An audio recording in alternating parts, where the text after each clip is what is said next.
ঠাকুর শ্রী শ্রী পরমহংসদেব রামকৃষ্ণদেবের একটা সুন্দর বাণী আছে। উনি কি বলছে, তস্মিন তুষ্টে জগৎ তুষ্টম, অর্থাৎ ঈশ্বরকে তুষ্ট করো, পুরো জগৎ তোমার উপর তুষ্ট হয়ে যাবে।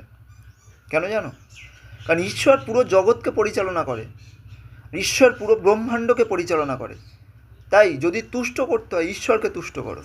আর কারণ তিনি যদি তুষ্ট হতে পারে, পৃথিবীর কোনো শক্তি বা কোনো খারাপ জিনিস তোমার উপর আসতে পারবে না।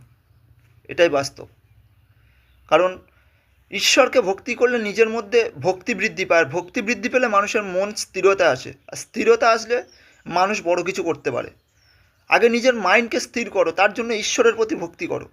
কারণ ঈশ্বর এমন একটা জিনিস, যাকে ভক্তি করলে তোমার সমস্ত কিছু আদায় হয়ে যাবে, যাকে ভক্তি করলে তুমি সমস্ত কিছু পেয়ে যাবে, যাকে ভক্তি করলে তুমি পুরো ব্রহ্মাণ্ডের শক্তি তুমি পেয়ে যেতে পারো।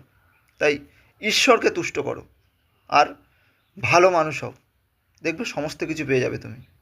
ভালো থাকবে।